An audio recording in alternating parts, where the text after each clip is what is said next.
अब हामी father of the नेसनमा मात्रै होइन, केपी ओलीलाई फादर अफ द नेसनमा मात्रै सीमित गर्दैन, फादर अफ द एसिया भन्नुपर्ने तहमा केपी ओलीको मर्यादा छ। आज ओहिरो लागेछन्, रामबहादुर थापा बादल कुन पार्टीको हुनुहुन्थ्यो, त्यो बहादुर राईमाझी कुन पार्टीको हुनुहुन्थ्यो, गौरीशङ्कर चौधरी कुन पार्टीको हुनुहुन्थ्यो, लेखराज भट्ट कुन पार्टीको हुनुहुन्थ्यो, प्रभु शाह कुन पार्टीको हुनुहुन्थ्यो। आज भए जति जनमत भएका टोपबहादुर राईमाझी प्रत्यक्ष निर्वाचित, गौरीशङ्कर चौधरी प्रत्यक्ष निर्वाचित, प्रभु शाह प्रत्यक्ष निर्वाचित, लेखराज भट्ट प्रत्यक्ष निर्वाचित जनमत भएका नेताहरू एमालेमा। आज गाउँपालिका अध्यक्ष, उपाध्यक्ष, वडा अध्यक्षहरू माओवादीका सबै एमालेमा। सबै भन्नाले अधिकांश परिवेशको लहर। तपाईँ नेपाली काङ्ग्रेसका आज मतदाता होइन कि, नेपाली काङ्ग्रेसका गाउँपालिका र नगरपालिकामा जितेका जनप्रतिनिधि एमालेमा प्रवेश गरिरहनु भएको छ। अनि तपाईँ गठबन्धनको त्रास सिर्जना गरेर एमाले हराउने, एमाले हार्ने सम्भावना छ। जनताको अपार समर्थन हामीसँग भएका कारणले र दैनिक जसो पार्टीका कार्यक्रममा होइन, पार्टीको झन्डा भएको, पार्टीको ब्यानर भएको कार्यक्रम स्थलमा नभइकन हाम्रा पार्टीका नेताहरू जो घरमा हुनुहुन्छ त्यही घरमै मान्छेहरूको प्रवेशको लहर देख्दा कतै हामीले 60% मात्र जित्ने कुरा अलि हामीले अवमूल्यन गर्यौँ कि हामीलाई भन्ने लागिरहेछ। यी आधारहरूले हामी जे यति जित्छौँ भन्ने कुरामा हामी ढुक्क छौँ। हाम्रो पार्टी राम्रो, हाम्रो पार्टी राम्रो, हाम्रो पार्टीलाई भोट हाल्नुहोस्, हाम्रो नेताहरू राम्रो मात्रै भनिरहेको छैन। हाम्रो पार्टी के कारणले राम्रो, हाम्रा नेताहरू के कारणले राम्रो हुन्छ, नेपाली युवाहरूले नेकपा एमालेलाई किन रोज्नुपर्छ, नेपाली युवाहरूले सूर्य चिन्हलाई भोट किन हाल्नुपर्छ, केपी ओलीलाई किन विश्वास गर्नुपर्छ। म त यो भन्दैछु नि, यो सरकारको गर्व बानेश्वरमा रहेको सङ्घीय भवन हो र, यो सरकारको गर्व त यो रामशाह पथमा रहेको सर्वोच्च अदालत होइन।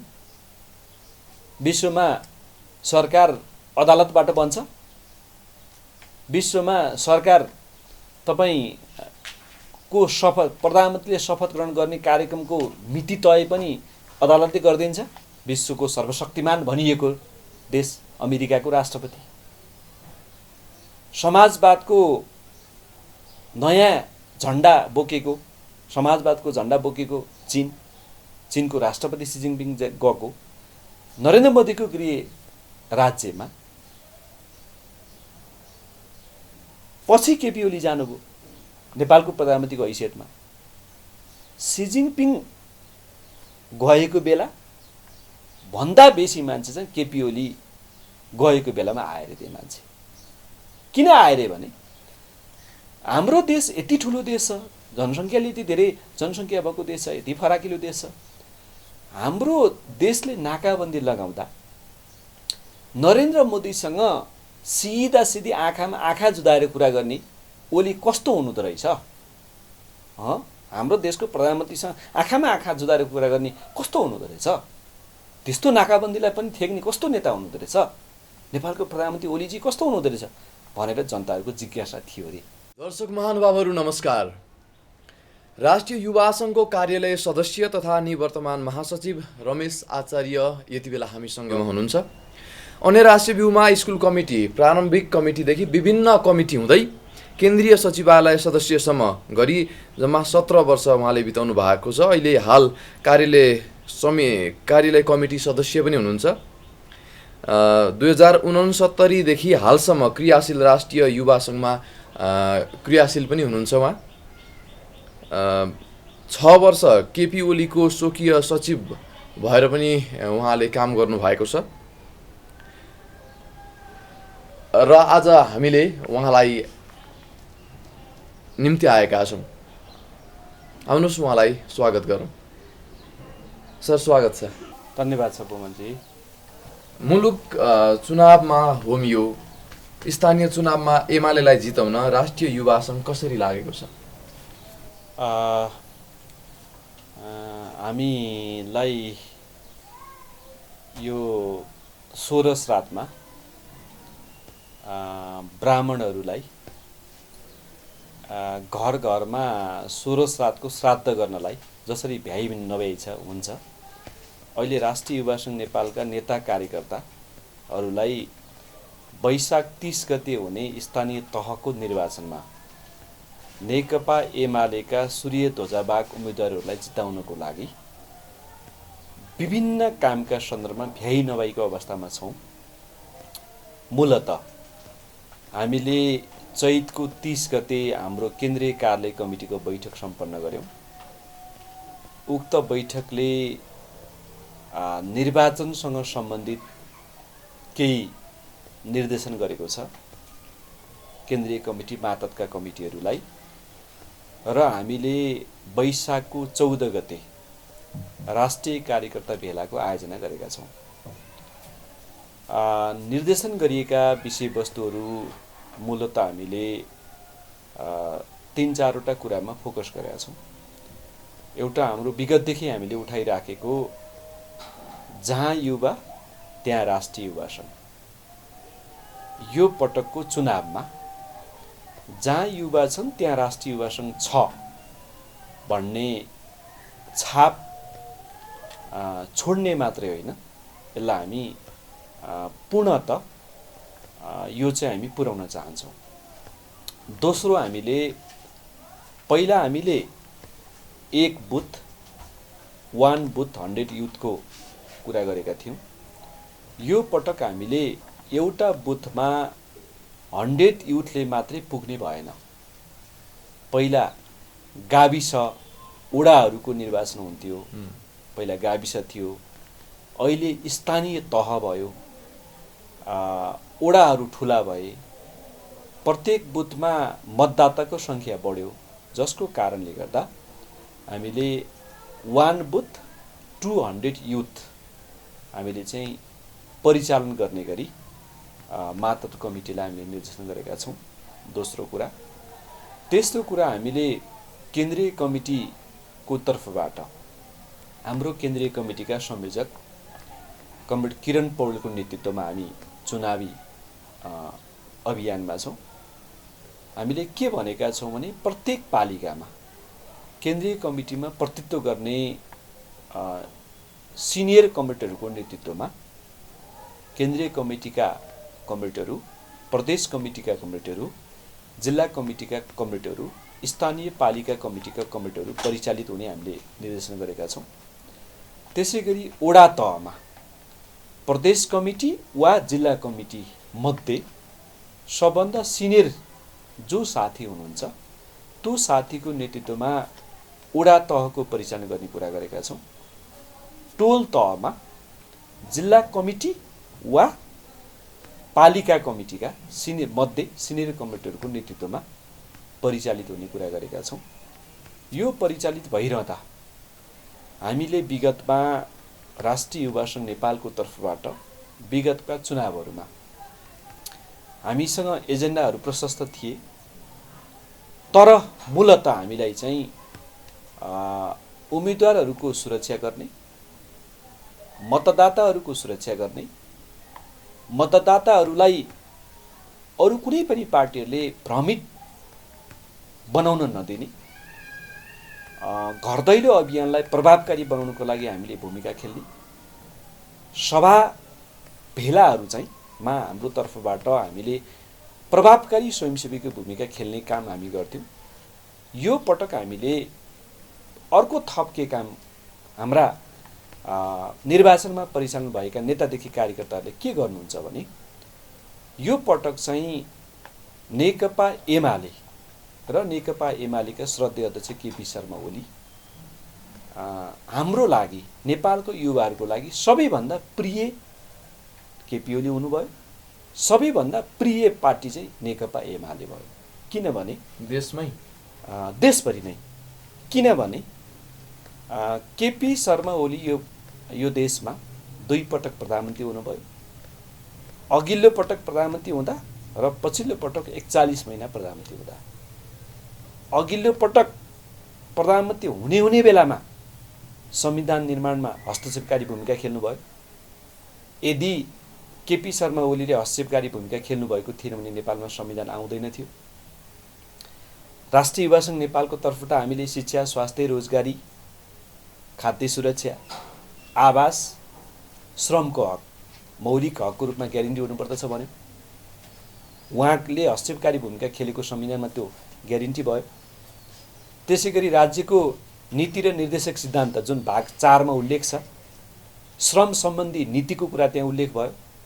सँगसँगै युवाको सर्वाङ्गीण विकासको लागि राष्ट्र निर्माणमा, राजनीतिक क्षेत्रमा, सामाजिक क्षेत्रमा, आर्थिक क्षेत्रमा, सांस्कृतिक क्षेत्रमा युवालाई राष्ट्रको समग्र सर्वाङ्गीण विकासको लागि चाहिँ विशेष अवसर प्रदान गर्ने कुरा संविधानमा उल्लेख भयो।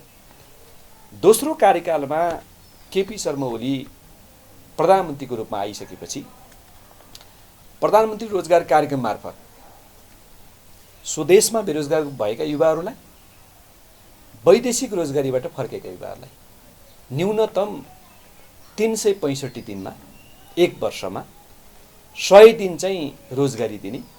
यदि 100 दिन रोजगारी दिन सकिएन भने 50 दिनको बेरोजगारी भत्ता दिने यो कार्यक्रम आयो। यो कार्यक्रम लागू भयो। त्यसै गरी सहुलियतपूर्ण कर्जाको लागि यो कुन हदसम्म लागू भयो?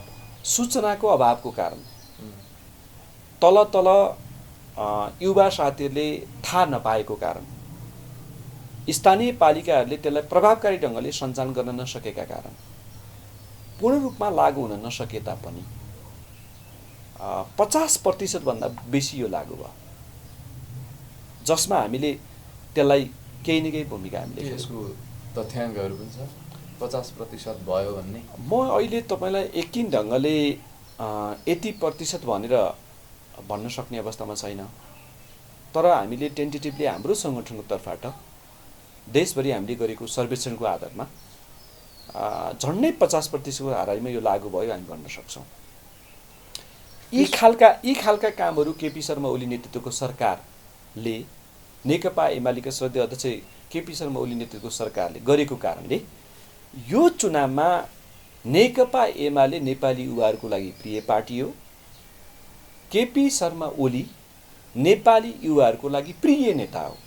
उहाँ चाहिँ नेता मात्रै होइन, उहाँ पार्टीको अध्यक्ष मात्रै होइन, उहाँ फादर अफ दि नेसन हो भन्ने कुराको एजेन्डा पनि यो चुनावमा राष्ट्रिय युवा सङ्घ नेपालको तर्फबाट हामीले लानुपर्ने दायित्व हाम्रो छ। यो काममा पनि हामीले त्यो 30 गते सम्पन्न भएको बैठकको सर्कुलर मार्फत हामीले मातहत कमिटीहरूलाई निर्देशन गरेका छौँ। तपाईँको दायित्वसँगै तपाईँ के ढुक्क पनि हुनुहुन्छ यसमा? फादर अफ नेसन तपाईँलाई म यसको केही पुष्टि गर्छु। केही पुष्टि के गर्छु भने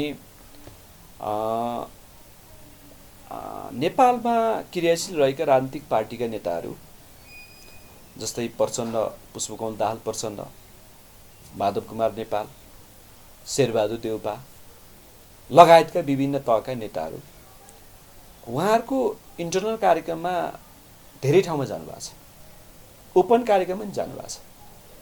तर उहाँहरू गएको कार्यक्रममा देखिएको सहभागिता र केपी शर्मा ओली गएको कार्यक्रमको सहभागिता हेर्नुहोस् त। केपी शर्मा ओली सुदूरपश्चिमको पहाडी जिल्ला बझाङको चैनपुर जानुभयो। के बताउनुहुन्छ त्यहाँको साथीहरू? बझाङमा त्यति ठुलो आमसभा अहिलेसम्म भएकै थिएन। केपी शर्मा ओली कर्णाली प्रदेशको हुम्ला, जुम्ला जानुभयो। त्यति ठुलो आमसभा जुम्ला र हुम्लामा अहिलेसम्म भएकै छैन। त्यो तहको सहभागितामा आमसभा भएकै छैन। केपी शर्मा ओली लुम्बिनीको पनि नेकपा एमालेको गढ मानिएको जिल्लाहरूमा भन्दा पनि तराई, लुम्बिनी प्रदेशको तराईको भूभाग, बाँके जानुभयो, बर्दिया जानुभयो, कपिलवस्तु जानुभयो। त्यो तहको मानव सागर देखिएकै थिएन। तपाईँ गण्डकी प्रदेशको कुरा गर्नुहोस्, बागमती प्रदेशको कुरा गर्नुहोस्, तपाईँ मध्य प्रदेशको कुरा गर्नुहोस्, 1 नम्बर प्रदेशको कुरा गर्नुहोस्, जहाँ जानुहोस् मान्छे। मलाई अस्ति साथीले सुनाउँदै हुनुहुन्थ्यो, सर्लाहीको मलङ्गवामा जुन महेन्द्र हाइवेबाट त्यो उता दक्षिणतिर पर्छ, भारतको बोर्डरको नजिकै पनि छ त्यो भाग, सर्लाहीमा त्यति ठुलो आमसभा अहिलेसम्म भएकै छैन। तर केपी शर्मा ओली गएको कार्यक्रममा यति धेरै मान्छे एमालेको सदस्यता लिएका मान्छे मात्रै आइरहेछन्, विगतमा एमालेलाई भोट हालेका मान्छे मात्रै आइरहेछन्। पछि मिडियाले सोध्यो त्यहाँ प्रत्येक आमसभामा झन्डै 20% मान्छे, झन्डै 30% मान्छे त विगतमा एमालेलाई भोट नहालेका, नेकपा एमालेको सदस्यता नलिएका मान्छेहरू आइरहेछन् केपी शर्मा ओलीलाई हेर्न, केपी शर्मा ओलीका विचारहरू सुन्न।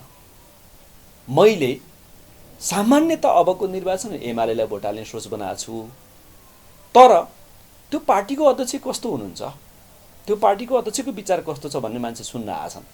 यस्तो तहको मान्छेहरू आउनु भनेको उहाँले राष्ट्रिय युवा सङ्घ नेपालले उहाँलाई भनेको फादर अफ द नेसन पुष्टि हुँदैन र? यो हुन त केही हदसम्म साँचो जस्तो देख्न पनि सकिन्छ। कतिपय ठाउँमा केपी बा अथवा नेता भन्दा पनि बढी उहाँ कलाकार जस्तो देखिनुहुन्छ भनेर त्यो अलिकति देखिन्छ क्रेज पनि। तर यसरी फादर अफ नेसन भनेर भनिरहँदाखेरि चाहिँ कति उपयुक्त हुन्छ जस्तो लाग्छ तपाईँलाई? तपाईँले यो फादर अफ द नेसन हामी युवाहरूले भनेको हो। पहिला हामीलाई के आरोप थियो भने, हाम्रै पार्टीभित्र पनि आरोप थियो, यो बा पनि पहिला हामीले भनेको, किनभने युवाहरूलाई चाहिँ उहाँको नजिक गइसकेपछि बाको जस्तो ममता युवाहरूले पाए। बाको जस्तो ममता पाइसके पछाडि युवाहरूले उहाँलाई बा भने। त्यति बेला हाम्रो पार्टीमा बा भन्ने नेतालाई अलि युवाहरूको आलोचना पनि भयो। अहिले पछाडि हामीले फादर अफ द नेसन भन्यौँ युवाहरूले नै। अनि सुरुमा हामीलाई यो भन्दा केही व्यक्तिहरूले हाम्रो आलोचना पनि गरे। अहिले हाम्रो पार्टीको अध्यक्ष कमिटीको क्रेज देखेपछि युवाहरूले भनेको ठिकै रहेछ भन्ने तहमा पुग्दैछन्। अब हामी के भन्छौँ भने, अब हामी फादर अफ द नेसनमा मात्रै होइन, केपी ओलीलाई फादर अफ द नेसनमा मात्रै सीमित गर्दैनौँ, फादर अफ द एसिया भन्नुपर्ने तहमा केपी ओलीको मर्यादा छ। एउटा मात्रै घटना तपाईँलाई बताउँछु। अति भएन? अति होइन, म तपाईँलाई एउटा मात्रै प्रुफ भन्छु। तपाईँ अघिल्लो कार्यकालमा केपी शर्मा ओलीलाई भारतीय प्रधानमन्त्री नरेन्द्र मोदीले आफ्नो गृह राज्य गुजरात लानुभयो नेपालको प्रधानमन्त्रीको हैसियतमा। त्योभन्दा अगाडि त्यो गुजरातमा नरेन्द्र मोदीले चिनिया राष्ट्रपति सी जिनपिङलाई लानुभएको थियो। त्यही गुजरातमा अमेरिकी राष्ट्रपति, विश्वको सर्वशक्तिमान भनिएको देश अमेरिकाको राष्ट्रपति, समाजवादको नयाँ झन्डा बोकेको, समाजवादको झन्डा बोकेको चीनको राष्ट्रपति सी जिनपिङ गएको नरेन्द्र मोदीको गृह राज्यमा पछि केपी ओली जानुभयो नेपालको प्रधानमन्त्रीको हैसियतमा। सी जिनपिङ गएको बेला भन्दा बेसी मान्छे चाहिँ केपी ओली गएको बेलामा आए अरे। त्यो मान्छे किन आए अरे भने, हाम्रो देश यति ठुलो देश छ, जनसङ्ख्याले यति धेरै जनसङ्ख्या भएको देश छ, यति फराकिलो देश छ, हाम्रो देशले नाकाबन्दी लगाउँदा नरेन्द्र मोदीसँग सिधी आँखामा आँखा जुदाएर कुरा गर्ने ओली कस्तो हुनुहुँदो रहेछ? हाम्रो देशको प्रधानमन्त्रीसँग आँखामा आँखा जुदाएर कुरा गर्ने कस्तो हुनुहुँदो रहेछ? त्यस्तो नाकाबन्दीलाई पनि थेक्ने कस्तो नेता हुनुहुँदो रहेछ? नेपालको प्रधानमन्त्री ओलीजी कस्तो हुनुहुँदो रहेछ भनेर जनताहरूको जिज्ञासा थियो अरे। अब स्थानीय तहको निर्वाचन आउँदैछ, यसले पनि देखाउँछ। यस होइन? यस Asian of father of Asia हो कि फादर अफ द नेसन हो कि वा होइन कि के हो, अथवा अहिले जे जस्ता चर्चाहरू आएका छन् त्यसलाई पक्कै पनि अब जनताको मतले पुष्टि गर्ला नि त। हामी आतुर छौँ। हाम्रो लागि वैशाख 30 कहिले आउला? वैशाख 30मा जनताले मत त्यो ढुवाङभित्र मत हालेको काउन्टिङको रिजल्ट झन्डै जेठको पहिलो हप्ता त सबै ठाउँमा आइसक्छ। यो कहिले आउला भनेर आतुर छौँ हामी युवाहरू। आतुर त हुनुहुन्छ। स्थानीय चुनावलाई कसरी हेर्नुहुन्छ? यो चाहिँ चुनाव भनेको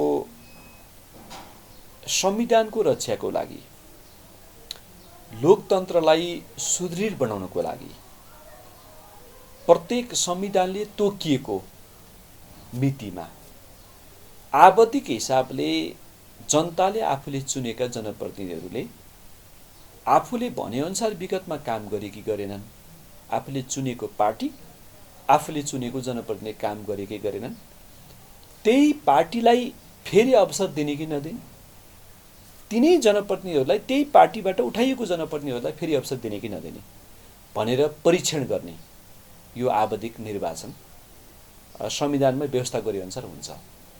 यो जुन 5 वर्षमा हुन गइरहेको छ, यसले संविधानको पूर्ण कार्यान्वयनको लागि, संविधानको रक्षाको लागि, लोकतन्त्रको सुदृढीकरणको लागि, लोकतन्त्रलाई थप बढी सबल बनाउनको लागि यो निर्वाचन हो। राष्ट्रिय युवा सङ्घ नेपालको तर्फबाट यो स्थानीय तहको निर्वाचन हामीले त्यो ढङ्गले बुझेका छौँ। तर यो निर्वाचनलाई त्यो ढङ्गले नबुझिकन, त्यो ढङ्गले सम्प्रेषण नगरिकन यसलाई फरक ढङ्गले सम्प्रेषण गर्ने कोसिस हुँदैछ। तपाईँको आङ्कलन चाहिँ के छ? यो निर्वाचनमा तपाईँलाई बताउँछु, म 2074 सालमा पनि स्थानीय तहको यो 3915 स्थानीय निकाय जुन थियो, पहिला गाविस नगरपालिकाहरू थिए, त्यो घटेर 753मा पुनर्संरचना भएर 753मा आइसकेपछि पहिलोचोटि निर्वाचन भयो 2074मा। त्यो बेला पनि त्यो निर्वाचन गराउने काम नेपाली काङ्ग्रेस र माओवादी केन्द्रको गठबन्धन सरकारले गर्यो। अहिले पनि उहाँहरूको गठबन्धन सरकारले गर्दैछ। त्यो बेला पनि नेपाली काङ्ग्रेस माओवादीहरू गठबन्धनमा सामेल भएर चुनावमा गएका थिए। हाम्रो पार्टी सिङ्गल गएको थियो। हाम्रो पार्टीले झन्डै 40% जनप्रतिनिधिहरू जिताएको थियो। यो पटक हामी कम्तीमा पनि 60% स्थानीय तहका जनप्रतिनिधिहरू हाम्रो पार्टीले जित्छ। हाम्रो पार्टीका जनप्रतिनिधिलाई हामी जिताउँछौँ। 60% न्यूनतम। यो स्थानीय तहको निर्वाचनको आङ्कलन कम्तीमा 60% नेकपा एमालेका सूर्य ध्वजाबाग जनप्रतिनिधिहरूले जित्नुहुन्छ। यति ढुक्क हुनुहुन्छ होइन? हामीसँग केही आधार छन्। के छन्? यो तहको ढुक्कता हुने हामीसँग आधार छन्। के छन्? हामीसँग के आधार छ भने निर्वाचनमा निर्वाचित हुने मुख्य आधार जनताको समर्थन हो। यो राज्य सत्ता कसले चलाछ, सेना कोसँग छ, प्रहरी कोसँग छ, त्यसपछि गएर अरू कर्मचारी संयन्त्र कोसँग छ, निर्वाचन आयोगमा दर्ता भएका दलहरू कतातिर छन्, यो मुख्य कुरा होइन। हामीसँग के आधार छन् भने केपी शर्मा ओली पार्टी अध्यक्षले 2 पटक सरकार सञ्चालन गर्दा जनताका लागि, देशका लागि गरेका कामहरू र 74 सालमा नेकपा एमालेको सूर्य चिन्हबाट जितेका जनप्रतिनिधिहरूले स्थानीय तहमा गरेका कामहरू, साथै वर्तमान अवस्थामा राष्ट्रिय राजनीतिमा विकास भइरहेका घटनाक्रम र आगामी दिनमा नेकपा एमाले जनताको सेवाको लागि, नेपाल राष्ट्रलाई सबल राष्ट्र बनाउनुको लागि नेकपा एमाले कस्तो खालको नीति लिँदैछ, यो आधारमा जनताको अपार समर्थन हामीसँग भएका कारणले र दैनिक जसो पार्टीका कार्यक्रममा होइन, पार्टीको झन्डा भएको, पार्टीको ब्यानर भएको कार्यक्रम स्थलमा नभइकन हाम्रा पार्टीका नेताहरू जो घरमा हुनुहुन्छ त्यही घरमै मान्छेहरूको प्रवेशको लहर देख्दा कतै हामीले 60% मात्र जित्ने कुरा अलि हामीले अवमूल्यन गर्यौँ कि हामीलाई भन्ने लागिरहेछ। यी आधारहरूले हामी जे यति जित्छौँ भन्ने कुरामा हामी ढुक्क छौँ। मैले बताएका आधारहरू अब तपाईँ युवा पनि हुनुहुन्छ, चुनावमा तपाईँ जस्ता सबै पार्टीका युवाले खेल्नुपर्ने भूमिका के छन्? अन्य पार्टीका भातृ सङ्गठन र तपाईँहरूकोमा के फरक छ? अब म राष्ट्रिय युवा सङ्घ नेपालको निवर्तमान महासचिव छु, कार्यालय कमिटीको सदस्य छु। मूलत चुनावमा हामीले युवाहरू भनेका मुलुकका सुनला भविष्य हुन्। राष्ट्र निर्माणको मुख्य गहना नै युवाहरू हो। अरू पार्टीका युवा सङ्गठनहरूले युवाहरूलाई सदुपयोग गरेका छैनन्, युवाहरूलाई दुरुपयोग गरेका छन्। तर हाम्रो पार्टीले, हाम्रो पार्टीको नेतृत्वले हामीहरूलाई दुरुपयोग होइन सदुपयोग गरेको छ।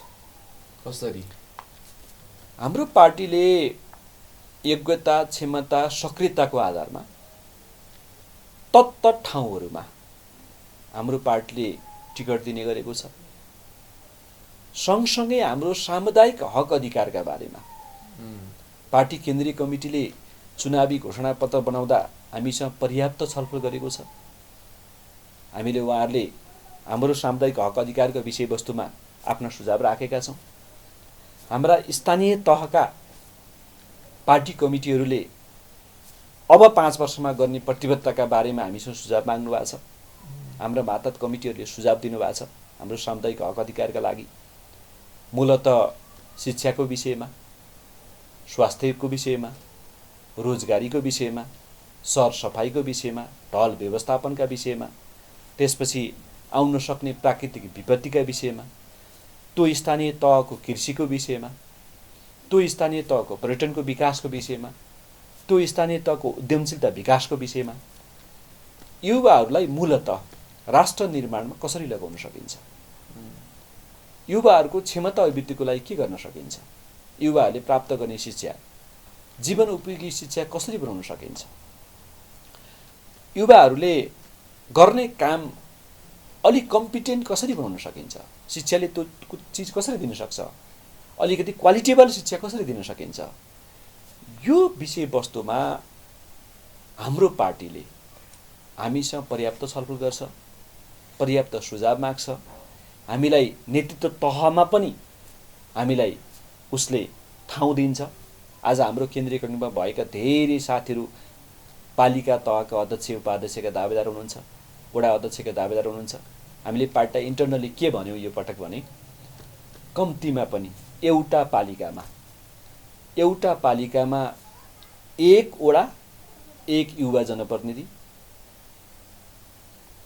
एउटा वडामा हामीले पार्टी नेतृत्वलाई के भन्यौँ, एउटा वडामा एक युवा जनप्रतिनिधि कृपया अवसर दिनुहोस्। दोस्रो हामीले के भन्यौँ, एउटा पालिकामा कम्तीमा एउटा वडा अध्यक्ष युवा दिनुहोस्। तेस्रो हामीले के भन्यौँ, प्रत्येक जिल्लामा कमसेकम एउटा पालिका प्रमुख युवाहरूलाई दिनुहोस्। चुनाव आउँदै गर्दा त आफ्नो पार्टीको प्रशंसा त हरेकले गर्छन् नि त। होइन, मैले तपाईँलाई भुवनजी के बताइरहेको छु भने, हाम्रो पार्टी राम्रो, हाम्रो पार्टी राम्रो, हाम्रो पार्टीलाई भोट हाल्नुहोस्, हाम्रो नेताहरू राम्रो मात्रै भनिरहेको छैन। हाम्रो पार्टी के कारणले राम्रो, हाम्रा नेताहरू के कारणले राम्रो हुनुहुन्छ, नेपाली युवाहरूले नेकपा एमालेलाई किन रोज्नुपर्छ, नेपाली युवाहरूले सूर्य चिन्हलाई भोट किन हाल्नुपर्छ, केपी ओलीलाई किन विश्वास गर्नुपर्छ, म त यो भन्दैछु नि। तपाईँका यी सिद्धान्तहरू कहिले व्यवहारिक बन्छन्? होइन, प्रधानमन्त्री रोजगार कार्यक्रम व्यवहारमा लागू भएको कुरा होइन र। त्यसले तपाईँ राष्ट्रिय युवा परिषद नीतिगत हिसाबले युवा समुदायको नीतिगत कुरामा एडभोकेसी गर्ने संस्था राष्ट्रिय युवा परिषद बनेको होइन र। एउटा प्रश्न तपाईँलाई, प्रधानमन्त्री रोजगार कार्यक्रमले कति उपलब्धि हासिल गर्न सक्यो? तपाईँले मलाई क्रमैसँग भन्न सक्नुहुन्छ? प्रधानमन्त्री रोजगार कार्यक्रमले धेरै ठुलो उपलब्धि हासिल गर्न सकेको छ। के क्रमैसँग? म तपाईँलाई क्रमैसँग भन्छु। यसमा प्रधानमन्त्री रोजगार कार्यक्रमको मूल थिम के हो भने, एक, नेपालमा बेरोजगार रहेका युवाहरूलाई रोजगारी दिने, दियो बताउँदैछु म तपाईँलाई। दोस्रो, नेपालमा बेरोजगार रहेका युवाहरूलाई स्वरोजगार बनाउने, बनायो। वैदेशिक रोजगारीमा गएका युवाहरूलाई नेपालमा फिर्ता गर्ने, त्यो पनि नेपालमा फिर्ता हुनको लागि आकर्षित गर्ने। यसको लागि के गर्ने? समस्या के हो भन्दा त्यसको लागि पुँजीको समस्या हो, त्यसको लागि सिपको समस्या हो, त्यसको लागि अनुभवको समस्या हो। वैदेशिक रोजगारीबाट फर्केका युवाहरूको ले वैदेशिक रोजगारीमा रहँदाखेरि प्राप्त गरेका अनुभव, सिप र ल्याएको पुँजीलाई सदुपयोग गर्न केन्द्रित गर्ने, नेपालमा बेरोजगार रहेका युवाहरूलाई पुँजी दिने, जसको लागि सहुलियतपूर्ण कर्जाको व्यवस्था गर्यो, अर्को सिप दिने, सिटिबिटीबाट मान्यता प्राप्त शैक्षिक संस्था मार्फत तालिमको प्रबन्ध गर्ने, त्यो काम गर्यो। अनुभवका हिसाबले राष्ट्रिय युवा परिषदको माध्यमबाट युवा तथा साना व्यवसायी स्वरोजगार कोषको माध्यमबाट अहिलेसम्मका हाम्रा अनुभव के हुन्? तत्त स्थानीय तहमा रोजगार सेवा केन्द्र स्थापना गरेर काउन्सिलिङ गर्ने काम, त्यो स्थानीय तहको बेरोजगारको अवस्था के हो त्यसको लगत सङ्कलन गर्ने काम र लगत सङ्कलन गरिसकेपछि त्यो टोलीलाई काउन्सिलिङ गर्ने काम प्रधानमन्त्री रोजगार कार्यक्रम मार्फत भएका काम छन्।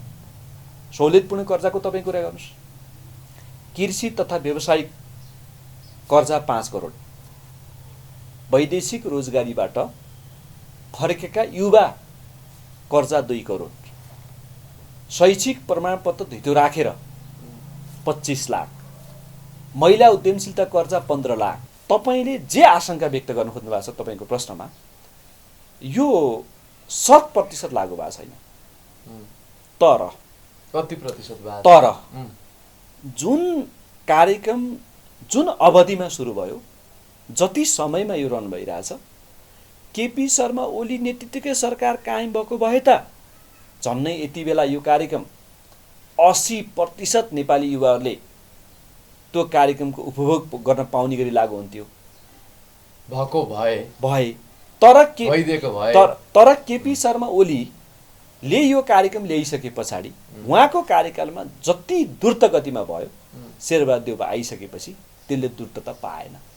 यो त विपक्षी भएर भन्ने एउटा तपाईँको दरिलो पोइन्ट पनि त यही हो। पटक्कै होइन।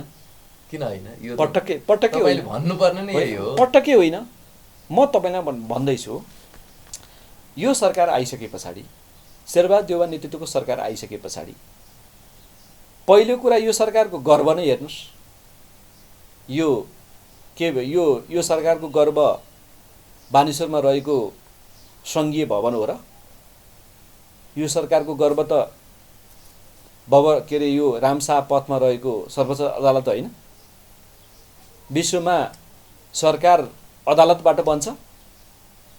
विश्वमा सरकार तपाईँको प्रधानमन्त्रीले शपथ ग्रहण गर्ने कार्यक्रमको मिति तय पनि अदालतले गरिदिन्छ?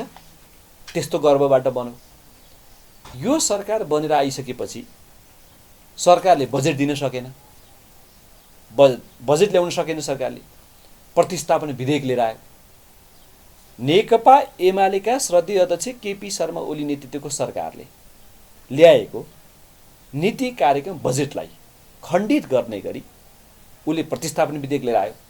त्यो प्रतिस्थापन विधेयकले नेपाली युवाहरूको लागि के लिएर आयो? बेरोजगार रहेका युवाहरूको लागि के लिएर आयो? रोजगारीमा रहेका युवाहरूले भोगिरहेका समस्या समाधानका विषयमा के लिएर आयो? स्वरोजगार बन्न चाहने युवाहरूको लागि के लिएर आयो भन्न सकिन्छ? महसुसै गर्ने गरी त कुनैले पनि केही पनि गरेको छैन नि। यो त एउटै डालोमा हाल्ने कोसिस गर्न पाइँदैन। जनताले गरिरहेको तपाईँ त जिम्मेवार मिडियाको जिम्मेवार सञ्चारकर्मी हुनुहुन्छ। तपाईँ म सँगसँगै उमेर मिल्ने युवा पनि हुनुहुन्छ। तपाईँ हाम्रो खोजी त तथ्यमा हुनुपर्छ। तपाईँ हाम्रो खोजी त सत्यमा हुनुपर्छ। कोही मान्छे एकदमै बिग्रिएको बाटो हिँडिरहेछ भने अरू पनि त्यही बिग्रेको बाटोमा त हिँडेछ नि भन्न मिल्दैन। राजनीति भनेको फोहोरी खेल हो पनि भन्छन् भन्नेले। अब त्यसलाई तपाईँ कसरी हेर्नुहुन्छ त्यो तपाईँको कुरा हो। तर आफ्नो पार्टीको रान्ती व्याख्या गर्ने त- रान्ती सुन्नुहोस्, रान्ती फोहोरी खेल हो भनिन्छ। जसले फोहोरी खेल खेल्छ, जो फोहोरी खेल खेल्ने मान्छेहरू रान्तीमा छन्, ती मान्छेले खेलेको फोहोरी खेलका कारणले निराश भएका, रान्तीबाट वितृष्णा जाएका व्यक्तिहरूले यो भन्छन्।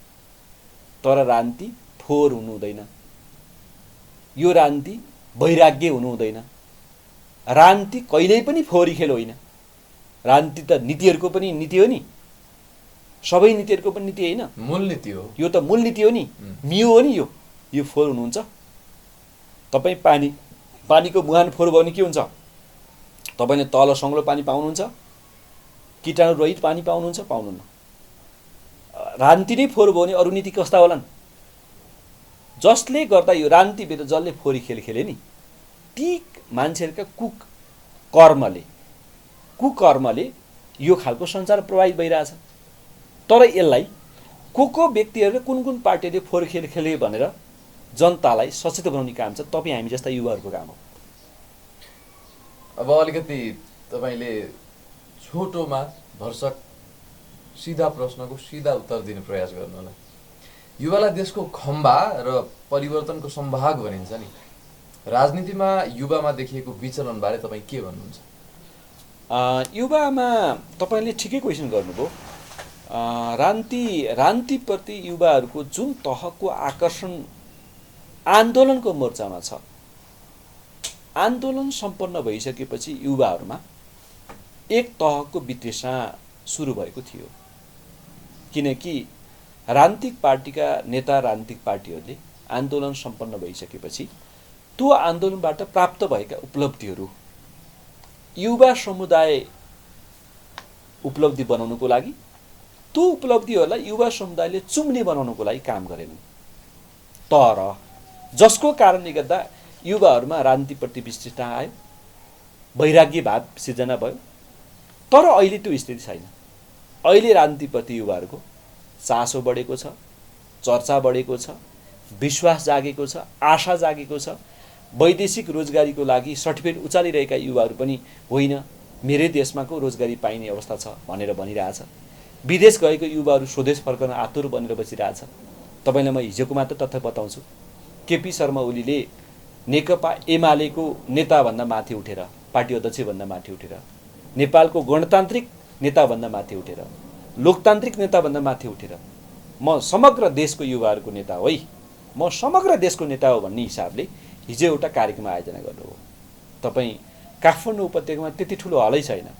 केपी शर्मा ओली नेतृत्वको सरकारले नै शिलान्यास गरेको, केपी ओलीले नै उद्घाटन गरेको यो गोदावरीको सनराइज हलमा युवासँग म भन्ने कार्यक्रमको आयोजना गर्नुभयो। सार्वजनिक ब्यानर बन्यो, मान्छे त्यहाँ हलमा टेक्ने ठाउँ पनि भएन, त्यति धेरै मान्छेहरू उपस्थित भए। यो तथ्य मैले किन पेश गरेको भने विगतमा राजनीतिप्रति वितृष्णा थियो, राजनीतिक दल र नेताप्रति पनि वितृष्णा थियो। तर राजनीति बेठिक होइन, राजनीति सही हुनुपर्छ, नेता सही पनि छन्, पार्टीहरू सही पनि छन् भन्ने आकर्षणले राजनीतिप्रति आशा चाहिँ नेकपा एमाले, त्यसमा पनि केपी शर्मा ओलीले जगाइरहनु भएको छ, विश्वास दिलाइरहनु भएको छ। पहिलाको लेभलमा वितृष्णा छैन।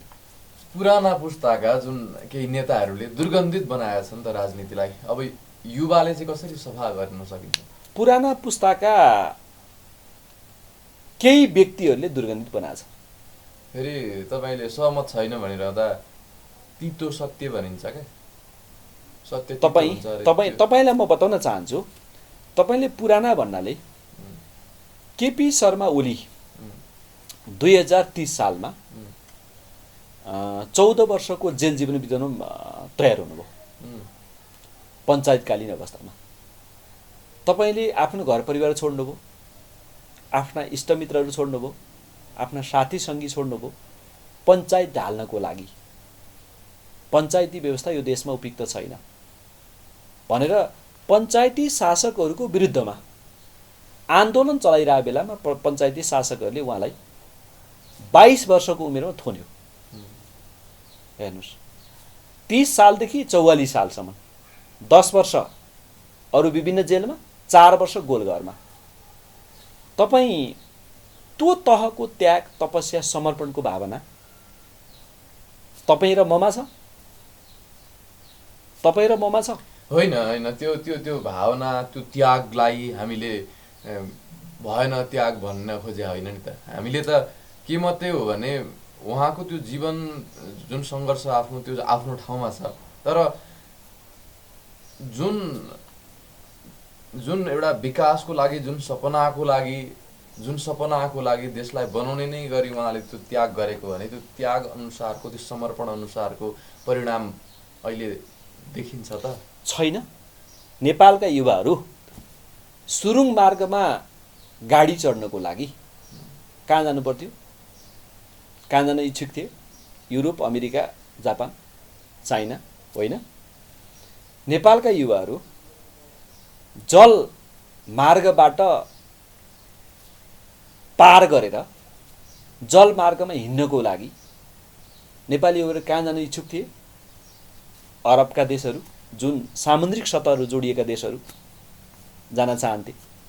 रेल चढ्नको लागि नेपाली युवाहरू कहाँ जान्थे?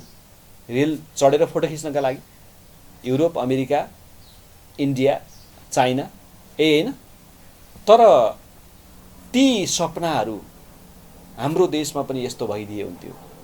हाम्रो देशमा पनि युरोप, अमेरिकामा जस्तै जिल्ला सडक भइदिए, हाम्रा देशमा पनि जापानमा जस्तै सुरुङ मार्ग भइदिए, हाम्रो देशमा पनि फलाङ फानी भइदिए, हाम्रो देशमा पनि विभिन्न तहका खानीहरू भइदिए, हाम्रो देशले पनि एउटा जल यातायात सञ्चालन गरे, हाम्रो देशले पनि रेल यातायात सञ्चालन गरे, हाम्रो देश कस्तो भइदिन्थ्यो होला, स्वर्गको टुक्रा जस्तो छ हाम्रो देश भनेर जुन दिमागमा गुनिरह हुन्थे उनीहरू, पत्रमा गुनिरह हुन्थे। त्यो केपी ओलीले उहाँहरूले त्यो दिमागमा सोचेको कुराहरू व्यवहारमा देखाइदिनु भएन र? अहिले काठमाडौँ नागढुङ्गा नौबिसे सुरुङ मार्ग,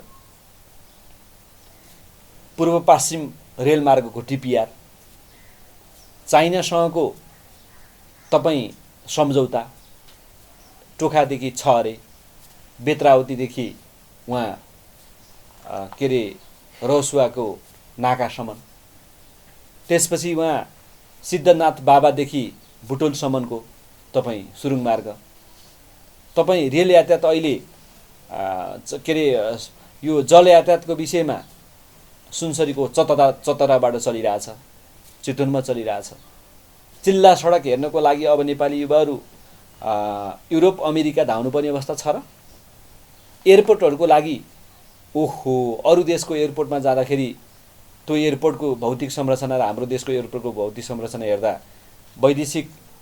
विदेशको एयरपोर्टमा पसेर प्लेन चढ्दाखेरिको उनीहरूको हँसिलो अनुहार नेपाल आइसिसी कति न्याउरो हुन्थ्यो। अहिले बरु विदेशमा भएका एयरपोर्टहरू भन्दा नेपालको एयरपोर्टमा झरिसकेपछि नेपाली युवाहरूको अनुहार चाहिँ थप बढी हँसिलो देखिन्छ। यो कुरा केपी ओलीले गर्नुभएको होइन र? उहाँको पुस्तामा पनि केपी ओलीले चाहिँ गर्नुभएको होइन र? त्यो कुरालाई हामीले स्वीकार्नु पर्दैन?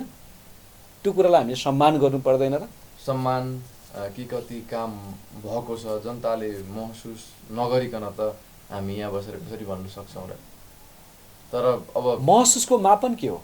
महसुसको मापन जनताले प्रत्यक्ष अनुभव गर्न पाउनु पर्यो नि त। तपाईँले बताइदिउँ महसुसको मापन? हाम्रो पार्टीका श्रद्धेय अध्यक्ष केपी शर्मा ओली नेतृत्वको सरकारले जनताले महसुस हुने गरी काम गरेको कारणले आज केपी ओलीलाई मान्छेले भेट्नका लागि, आज केपी ओली गएको कार्यक्रममा मान्छे हेर्नको लागि, आज केपी ओली कुनै टेलिभिजनमा अन्तर्वार्ता दिँदा सुन्नको लागि आतुर भएर बस्छ। त्यही हो मापन। यति छोटो अवधिमा त तपाईँले हिस्ट्री पढ्नुहोस्, युरोपको कुनै पनि देशले यति छोटो अवधिमा यति ठुलो विकास गरेका छैन। अमेरिकाले पनि गरेका छैन, चाइनाले पनि गरेका छैन। जम्मा 41 महिनामा, दोस्रो कार्यकाल 41 महिना, अघिल्लो कार्यकाल 9 महिना, केपी ओलीको यति छोटो कार्यकालमा यति धेरै काम त्यहाँमाथि आफ्नै पार्टीभित्रका नेताहरूको अवरोधका बावजुद कसैले गर्न सक्छ? तपाईँले हेर्नुभएको थियो होला नि, प्रचण्ड त बालुवाटारमा बिहान 7 बजे केपी ओलीलाई भेट्न गएर 11 बजे निक्लिनुहुन्थ्यो त्यहाँबाट। मलाई मेरो भागमा यो राजदूत चाहियो, मेरो भागमा यो मन्त्री चाहियो, मेरो भागमा यो राजनीतिक नीति चाहियो भन्नुहुन्थ्यो। बिहानै डिस्टर्ब गरेछ, बेलुकै डिस्टर्ब गरेछ। त्यस्तो डिस्टर्बेन्सको बिचमा पनि कसरी काम गर्नुभयो होला सोच्नुहोस् त एकचोटि। तपाईँले अहिले भनेको कुरा अमेरिकामा पनि यो अवधिमा यति विकास भएको छ, यो रफ्तारमा विकास भएको छैन भन्नेको यो चिज चाहिँ अब हास्यास्पद त हुँदैन नि। मैले तपाईँलाई के भने नि, अमेरिकामा जुन तहको विकास छ नेपालमा त्योभन्दा माथिल्लो तहको विकास छ भने होइन। अमेरिकाले आफ्नो देशको विकासका लागि जति समय लियो नि, उसले लिएको समयभन्दा हामीले अहिले यो अवधिमा के हाम्रो पार्टीका श्रद्धेय अध्यक्षले नेतृत्व गरेको सरकारले जति अवधि चलायो त्यो अवधिमा गरेको विकासको तुलना तपाईँले हेर्नुभयो भने चाहिँ हामी छोटो अवधिमा धेरै काम गर्न सकेका छौँ भन्न खोजेँ मैले। भनेपछि यो हास्यास्पद नभइकन यथार्थ नै हो। यथार्थ हो, वास्तविकता हो। अब हरेक पार्टीका, तपाईँ युवाको कुरा गरिरहँदा हरेक पार्टीका युवाले के कस्तो भूमिका खेल्नु पर्ला तपाईँको विचारमा? राजनीतिक दलभित्र देखिएको युवाहरूको भूमिकालाई कसरी हेर्नुहुन्छ? हरेक पार्टीमा जिम्मेवारी पाउँदैनन् कि हस्तक्षेपकारी भूमिका खेल्दैनन् त? म चाहिँ यसलाई दुईवटा एङ्गलबाट सोच्छु। अहिले हामीमा एउटा कस्तो छ भने युवा युवा युवा चाहियो चाहियो चाहियो। तपाईँले यसलाई चाहिँ यो अलिकति फरक ढङ्गले सोच्नुपर्छ। केही राजनीतिक पार्टीहरूले युवाहरूलाई दुरुपयोग गरेका छन्, राजनीतिक क्षेत्रमा अवसर दिएका छैनन्, सामाजिक क्षेत्रमा अवसर पाएका छैनन्, आर्थिक विकासको लागि अवसर पाएका छैनन्, सांस्कृतिक सुप्रबन्धको लागि अवसर पाएका छैनन्। राजनीतिक पार्टीले अलिकति युवाहरूलाई निरुत्साहित बनाउने खालको नि गरिरहेछन्। तर केही पार्टीले अवसर पनि दिएका छन्।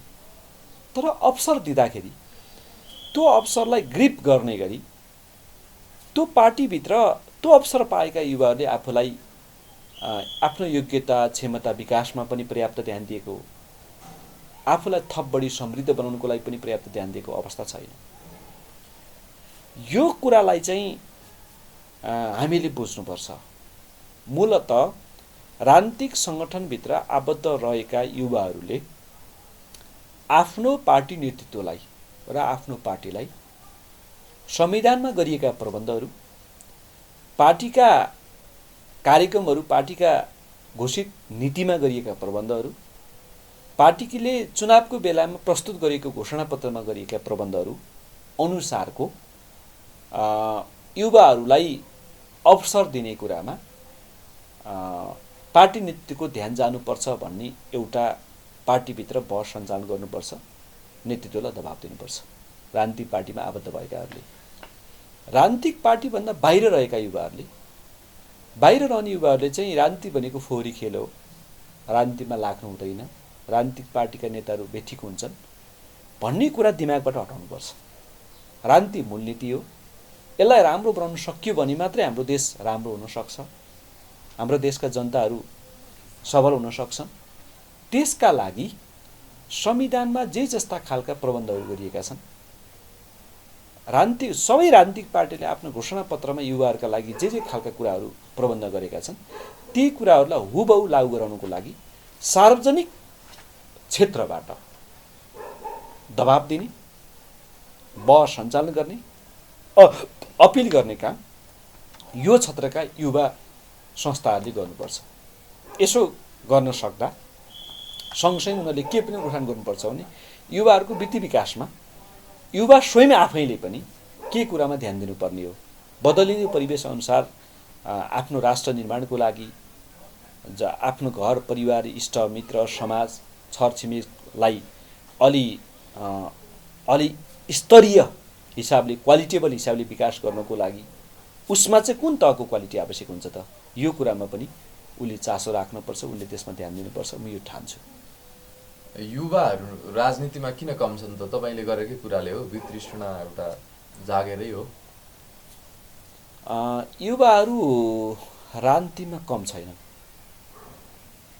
कम छन् नि। तपाईँ एक दुईजना तपाईँ हुनुहुन्छ, अर्को एकजना हुनुहुन्छ होला अर्को पार्टीगत हिसाबले होइन, नेताहरू।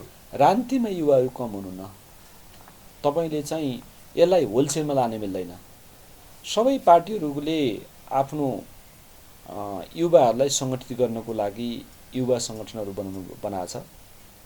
त्यो ठाउँबाट पहिला उनीहरू इन्ट्री हुन्छन्, त्यसपछि पार्टीमा नेतृत्व गर्ने गरी, विचारको पनि नेतृत्व गर्न सक्ने गरी, व्यवहारको पनि नेतृत्व गर्न सक्ने गरी उनीहरूले आफूलाई अब्बल साबित गरिसकेपछि पार्टीले अवसर प्रदान गर्छ। पार्टी त्यसपछि उनीहरू त्यो अवसरमा जान सक्छन्।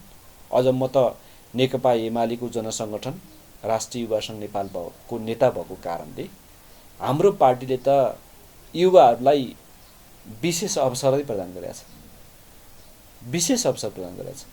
तपाईँ कुनै कमिटीमा, स्थानीय पालिका कमिटीमा, जिल्ला कमिटीहरूमा, प्रदेश कमिटीमा, केन्द्रीय कमिटीमा त्यो 80% युवाहरू नभने पनि तपाईँ त्यहाँ आकाङ्क्षी रहेका युवाहरूमध्ये त्यो तहको पदीय जिम्मेवारी पुरा गर्न सक्ने युवाहरू को हुनसक्छ भनेर त्यो युवाहरूलाई खोजी जिम्मेवारी प्रदान गरेको छ।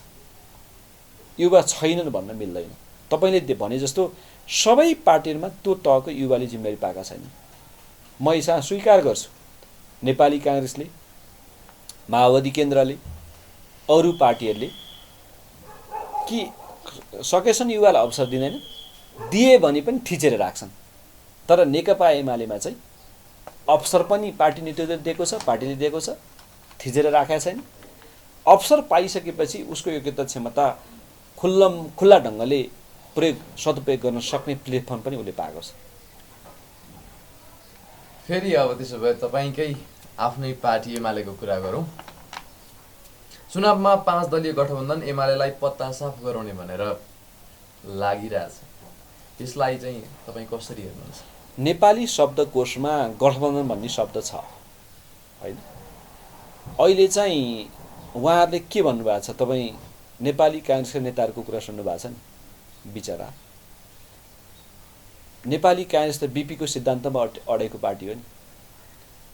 तर नेपाली काङ्ग्रेसका नेताहरूले तपाईँले गगन थापालाई बोलाएर सोध्नुहोस् त, काठमाडौँ महानगरपालिकाको उपमेयरमा कसलाई भोट, कुन चिन्हमा भोट हाल्नुहुन्छ भनेर सोध्नु त। नेपाली काङ्ग्रेसको नेता शेखर कोइरालालाई सोध्नु त, विराटनगर महानगरपालिकाको मेयर र उपमेयरमा कसलाई भोट, के अरे उपमेयरमा कसलाई भोट हाल्नुहुन्छ भनेर सोध्नुहोस् त। नेपाली काङ्ग्रेसका नेताहरूको विडम्बना त्यो छ। उनीहरूले यो चुनावमा हामी यसकारण चुनाव जित्न चाहन्छौँ, राष्ट्र निर्माण सम्बन्धी हाम्रो दृष्टिकोण यो हो,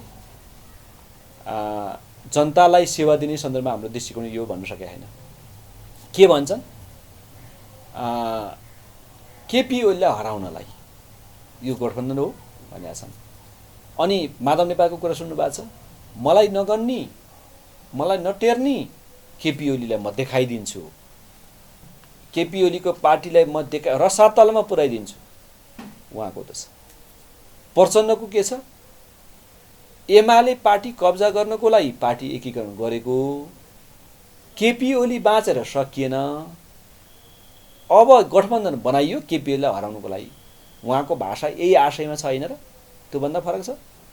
तपाईँले उहाँहरूले गठबन्धन के लागि भने उहाँहरूलाई पुरानो ह्याङ छ कि नेपाली काङ्ग्रेसलाई 48 सालमा, 56 सालमा, अनि 54 सालको स्थानीय तहको निर्वाचनमा, 48 सालको तपाईँ आम निर्वाचनमा, 51 सालको मध्यवधि निर्वाचनमा, 56 सालको आम निर्वाचनमा, अनि 49 साल र 54 सालको स्थानीय तहको निर्वाचनमा राज्य शक्तिको दुरुपयोग गरेर, सुरक्षाकर्मीलाई दुरुपयोग गरेर, राज्यका कर्मचारीहरूलाई दुरुपयोग गरेर एमालेका मतदाता, एमालेका कार्यकर्ताहरूलाई धरपकड गरेको, निष्पक्ष र भयरहित वातावरणमा निर्वाचन सम्पन्न हुन नदिएर, जनताको मन होइन मत लुटेर पार्टीलाई पहिलो बनाएको काङ्ग्रेसलाई दङदङ्गी छ।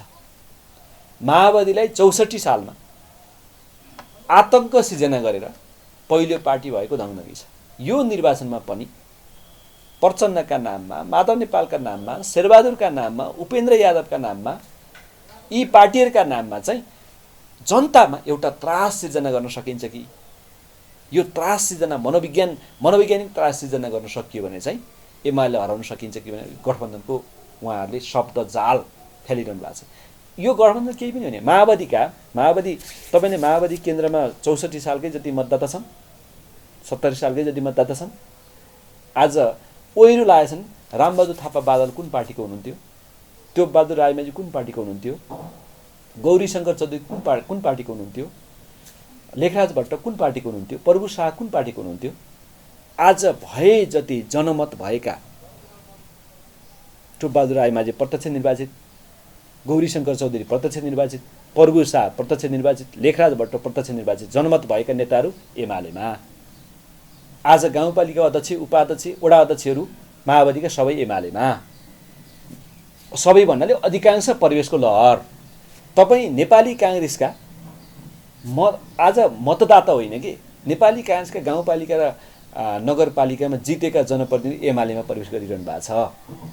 अनि तपाईँ गठबन्धनको त्रास सिर्जना गरेर एमाले हराउने, एमाले हार्ने सम्भावना छ। 5 दलसँग भिड्ने एमालेको शक्ति चाहिँ के छ? जनता,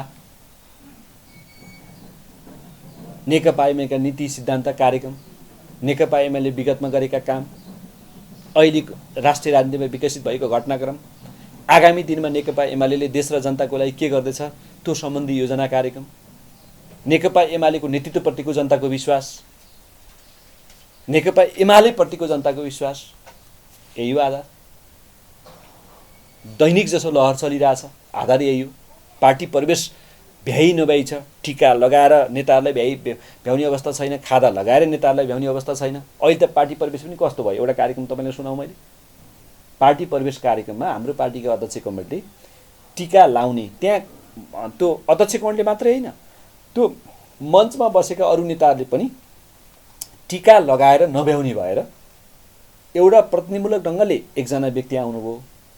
उहाँले 2025 को लिस्ट ल्याउनुभयो नामसहितको। अनि त्यो व्यक्तिले टिका लाउनुभयो, खादा लाउनुभयो, अनि त्यो लिस्ट चाहिँ त्यो व्यक्तिले हाम्रो अध्यक्षलाई हस्तान्तरण गर्नु। यस्तो रूपमा प्रवेश गर्नु परिरहेछ। ए होइन आधार? तपाईँले त ब्रह्मास्त्र युज प्रयोग गर्नुभयो त अहिले जनता भनेर एकैचोटिमा। होइन, ब्रह्मास्त्र होइन। यसमा नि कस्तो भने हाम्रो पार्टी चाहिँ तपाईँ बरु अरू पार्टीहरूले चाहिँ आवधिक निर्वाचन संविधानमा व्यवस्था गरे अनुसार गर्न चाहँदैनन्। हाम्रो पार्टी त यो निर्वाचन चाहिँ लोकतन्त्रको सुन्दर पक्ष हो होइन, संविधानलाई थप बढी बलियो बनाउने चिज हो। कहिलेकाहीँ परिआउँदा बरु हामी निर्वाचन चाहिँ संविधानमा व्यवस्था गरेको जुन आवधिक अवधि छ नि, त्योभन्दा पहिला पनि पार्टीहरू परिचित हुनुपर्छ, नेताहरू परिचित हुनुपर्छ भन्ने मान्यता बोक्छ हाम्रो पार्टीले। हामी त्यो पनि परिचित हुन चाहन्छौँ। जति अवधि छ त्योभन्दा अगाडि पनि परिचित हुनुपर्छ भन्छौँ हामी होइन। त्यस कारणले गर्दा मैले कुनै ब्रह्मास्त्र प्रयोग गरेको भन्दा पनि अब कुनै पार्टीलाई, कुनै नेतालाई तितो लाग्छ, भाइ यस्तो कुरा गर्ने सम्भव छ यो कुरा, म यति ठुलो नेता भएको, हाम्रो पार्टी यति ठुलो पार्टी भएको, हामीलाई यसरी हेप्न मिल्छ, यसरी कमजोर आँक्न मिल्छ, हाम्रो पार्टीको हैसियत त्यो हो भन्ने त लाग्छ। के गर्नुहुन्छ? अब यथार्थ यही छ। जनताले विश्वास केपी ओलीलाई गर्छन्, जनताले एमालेलाई विश्वास गर्छन्। गाउँमा भन्छन् 8 सूर्य 7 छाप, नेकपा एमाले जिन्दाबाद। अब यो कुरालाई अब म निर्वाचन वैशाख 30 हुँदैछ, त्यसको केही अगाडि तपाईँको यो चाहिँ मिडियामा अन्तर्वार्ता दिन आएको छु। अब मैले यथार्थ कुरा नबताइकन तपाईँलाई फेरि झुटको, फेरि जालझेल षड्यन्त्रको समीकरणको कुरा गर्दा भएन। ल ठ्याक्कै भन्नुहोस् न त, एमाले कति सिट हासिल गर्ला? बताइसकेँ मैले, न्यूनतम 60% जनप्रतिनिधि एमाले जित्छ। अगाडि नै बताइसकेँ। यो चाहिँ निश्चितै हो। मैले अर्को पनि भने तपाईँलाई, न्यूनतम 60 भने कतै हामीले हाम्रो शक्ति आफैले त बुझिरहेनौँ, कतै हामीले आफैलाई त अवमूल्यन गरिरहेनौँ। स्थिति हेर्दा त त्योभन्दा बढी देखिन्छ। तर किन हामी यति भनिरहेछौँ? यसो अवस्था यस्तो छ। एमालेलाई विश्वास गर्ने जनआधार चाहिँ के छ? अहिले बताइसकेँ मैले। बताइसक्नु, फेरि बताइदिनुहोस् एकचोटि, रिकल होस्। एमालेलाई क्रमैसँग भनिदिनुहोस्, 1 2। एमालेलाई विश्वास गर्ने आधार भनेको नीति सिद्धान्त नेकपा एमाले अङ्गीकार गरेको नीति सिद्धान्त विचार, त्यो नीति सिद्धान्त विचार अनुसार विगतमा नेकपा एमाले सरकारमा हुँदा होस् अथवा सरकारमा नहुँदा होस् गरेको काम अहिले राष्ट्रिय राजनीतिमा विकास भएको घटनाक्रम र आगामी दिनमा स्थानीय तहको सरकार मार्फत, प्रदेश सरकार मार्फत, सङ्घीय सरकार मार्फत नेकपा एमाले नेपाली जनताको लागि, नेपाल राष्ट्रको लागि गर्न चाहेको कुरा के हो, त्यो कुराको कार्यक्रम र योजना नै हाम्रो पार्टीप्रति जनताले गर्ने विश्वास हो। त्यसो भए अब के एमाले फेरि सरकारको नेतृत्व गर्ला त? अहिले वैशाख 30 को निर्वाचनले स्थानीय तहको सरकारको नेतृत्व गर्छ। झन्नै 60% न्यूनतम जनप्रतिनिधि मार्फत।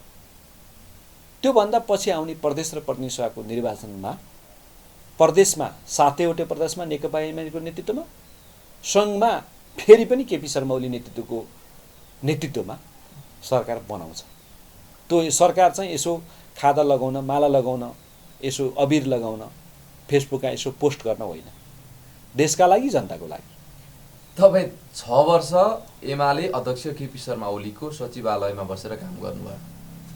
स्वभाव र सचिवालयलाई कसरी राम्रो बनाउने होला?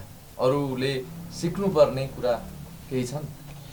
यो सचिवालयको भूमिकाको बारेमा तपाईँले जुन क्वेसन राख्नुभयो, यो चाहिँ परिस्थिति अनुसार फरक हुन्छ। सचिवालय तत्नेता मन्त्रीको रूपमा, प्रधानमन्त्रीको रूपमा नभएको बेला, भएको बेला, पार्टीको अलि मूल नेताको रूपमा भएको बेला, मूल नेता नभएको बेला खेल्ने भूमिका फरक हुन्छ। मूलत सचिवालयले के गर्नुपर्छ भने त्यो नेताले आफ्नो पार्टीको लागि, आफ्नो पार्टीको विचार निर्माणको लागि, आफ्नो पार्टीको कार्यकर्ता र आफ्ना पार्टीका समर्थकहरूको लागि के काम गरिरहेछ उसलाई त्यसमा काम गर्ने वातावरण निर्माण गरिदिने काम सचिवालयमा काम गर्नेले गर्नुपर्छ। पार्टीको विचार निर्माण गर्ने खालको, पार्टीका कार्यकर्तालाई र पार्टीका समर्थकहरूलाई त्यो नेता मैत्री, कार्यकर्ता मैत्री, समर्थक मैत्री बनाउने खालको कुरामा, त्यस्तो वातावरण निर्माण गरिदिने कुरामा उसले भूमिका खेल्नुपर्छ। फेरि सरकारमा भएको बेलामा चाहिँ त्यो जनताको लागि र राष्ट्रको लागि उसले सोच्ने, काम गर्ने अवस्था निर्माण गरिदिनुको लागि उसले भूमिका खेल्नुपर्छ र गरेका कामहरू चाहिँ तल पुर्याउनको लागि उसले भूमिका निर्माण गर्नुपर्छ। मूलत यो कुरामा केन्द्रित हुनुपर्छ र अलिकति जनताका भावनाहरू सम्बन्धित नेताकोमा, जनताको कुरा के छ, पार्टीका कार्यकर्ताको कुरा के छ, पार्टीका कार्यकर्ता, पार्टीका समर्थक र जनताको बीचको र त्यो नेताको बीचको बुझाइमा ग्याप छ कि, कतै कार्यकर्ताले राखेको कुरा, जनताले राखेको कुरा बेठिक छ, त्यो बेठिक कुरालाई नेताले चाहिँ यो बेठिक छ भनेर जनतालाई, कार्यकर्तालाई कन्भिन्स गर्ने वातावरण निर्माण गरिदिने कुरा होस्, अथवा तलको कुरा चाहिँ ठिक छ भनेर नेताले अनुभूत गर्ने कुरा होस्, यस्तो खालको वातावरण निर्माण गर्ने कुरामा मूलत ध्यान दिनुपर्छ। अब सचिवालयमा फेरि एउटै किसिमको जिम्मेवारी हुँदैन, धेरै किसिमका जिम्मेवारी हुन्छ, धेरै भूमिका खेल्नुपर्छ। एउटै व्यक्तिले धेरै भूमिका खेल्न पनि सक्दैन। त्यसमा कुनैको एउटा विषयमा विज्ञता हुन्छ, कसैको अर्को विषयमा विज्ञता हुन्छ। त्यसकारणले विषय विज्ञताको आधारमा पनि जिम्मेवार प्राप्त गर्ने हुन्छ। पार्टीको नेताकै रूपमा रहँदा चाहिँ त्यो तहको मान्छेले त्यसरी विषय विज्ञताका हिसाबले छुट्टै सर्कल बनाउन पनि सकिँदैन। राज्यको निकायमा पुगिसकेपछि त्यो खालको भूमिका हुन्छ, प्रत्येक व्यक्तिले खेल्नुपर्ने भूमिका त्यो हुन्छ। यो ढङ्गले सञ्चालन हुनुपर्छ। यो सचिवालयको भूमिकाको बारेमा यति छोटो अवधिमा, यति छोटकरीमा पर्याप्त कुरा भन्न पनि सकिन्न। अन्तिममा हामी कार्यक्रमको अन्तिम चरणमा छौँ। तपाईँलाई भन्न मन लागेको कुरा मैले सोधिदिए हुन्थ्यो, यो चाहिँ भन्नै पर्ने थियो भन्ने केही कुराहरू छन्? यो देशमा अहिले नेपाली काङ्ग्रेसको तर्फबाट, नेकपा माओवादी केन्द्रको तर्फबाट, त्यसै गरी उपेन्द्र यादव बाबुराम भट्टराईहरूको पार्टीको तर्फबाट, माधव नेपालको तर्फबाट जाल झेल षड्यन्त्र टिकडम समीकरणको बाटो अख्तियार गरेर मुलुकमा अस्थिरता निर्माण गर्ने कदम उठेको छ। मुलुकमा फेरि पनि अशान्ति को आगमन गर्ने प्रयत्न भइराखेको छ। मुलुकलाई फेरि पनि विकासको गतिमा अगाडि बढेको मुलुकलाई विकासका कामहरूलाई अवरुद्ध गर्ने बाटो अख्तियार गरेको छ। केपी शर्मा ओलीमाथि भ्रमपूर्ण लालछना लगाएर नेकपा एमालेका बारेमा भ्रमपूर्ण टिप्पणीहरू गरेर यो प्रयत्न भइरहेको छ। लोकतन्त्रको सुदृढीकरणको लागि, संविधानको रक्षाको लागि, राष्ट्रियताको लागि, राष्ट्रिय एकताको लागि, सामाजिक न्याय र समानताको लागि, आर्थिक समृद्धिको लागि काम गरिरहेको केपी शर्मा ओली नेतृत्वको सरकारलाई जनादेशबाट होइन परमादेशको बलबाट हटाएर सरकार गठबन्धनको निर्माण गरेर फेरि पनि गठबन्धन कायम गरेर फेरि लोकतन्त्र भत्काउने गरी, फेरि पनि राजनीतिक स्थिरता हुन नदिने गरी कदम उठाउने कोसिस गरिएको छ। यो सबै कोसिसलाई नेपाली काङ्ग्रेसको विगत हेरेर, माओवादी पार्टीको विगत हेरेर, माधव नेपालका विगत हेरेर हामीले भनेको कुरा मान्छेले विश्वास गर्दियौँ र वैशाख 30 को निर्वाचनमा नेकपा एमालेलाई फेरि विगतमा हामीले जसरी काम गर्यौँ त्यही खालको काम गर्ने अवसर निर्माण गर्नको लागि 8 सूर्य 7 छाप, नेकपा एमाले जिन्दाबाद, केपी शर्मा ओली जिन्दाबाद। यो देशको नेतृत्व केपी ओलीले गर्न सक्नुहुन्छ, नेकपा एमालेले गर्न सक्छ। नेकपा एमालेका नीति सिद्धान्त विचार कार्यक्रमहरू देशको हितमा, जनताको हितमा छन् भन्ने कुरा ठानेर हामीलाई विश्वास गरिदिनुस्, हामीलाई माया गरिदिनुस्। हामी त्यो तपाईहरुको विश्वास, तपाईहरुको त्यो मायालाई अवमूल्यन हुन दिँदैनौँ। हामी त्यसलाई देश र जनताको हितमा सदुपयोग गर्छौँ। प्रचण्ड, माधव नेपाल, शेरबहादुर देउपाले जुन खालको कदम उठाउन खोजेका छन्, यो देशका लागि धेरै प्रतिपादक कदम उठाउन खोज्दैछन्। यो कुराबाट सबै सजग हुनुस्, म यो भन्न चाहन्छु। मूलतः युवा समुदाय त अझ बढी चिन्तित हुनुपर्ने, अझ बढी सजग हुनुपर्ने, अझ बढी उद्वेलित हुनुपर्ने अवस्था छ। नेपालमा धेरै पछाडि युवा समुदायले प्रिय नेता पाएको छ, प्रिय पार्टी पाएको छ। यो अवसर हामीले गुमाउनु हुँदैन, म यति भन्न चाहन्छु। हस् त, यहाँलाई यो समय र संवादका लागि हार्दिक आभार प्रकट गर्न चाहन्छु। छोटकरीमा राष्ट्रिय युवा सङ्घ नेपालको तर्फबाट यो निर्वाचन वैशाख 30 को स्थानीय तहको निर्वाचनमा नेकपा एमालेलाई किन जिताउनुपर्छ, नेकपा एमाले किन सही छ, हाम्रा अपेक्षाहरू के हुन्, हामी कसरी लाग्दैछौँ भन्ने विषयहरू छोटकरीमा यो नेपाल दृश्यको सञ्चार दुनियाँबाट सम्प्रेषण गराउनको लागि जुन तहको अवसर तपाईले मलाई प्रदान गर्नुभयो, त्यसको लागि म राष्ट्रिय युवा सङ्घ नेपालको निवर्तमान महासचिव, कार्यालय कमिटीको सदस्यको हैसियतमा म हार्दिक धन्यवाद व्यक्त गर्न चाहन्छु। हस्, धन्यवाद। धन्यवाद।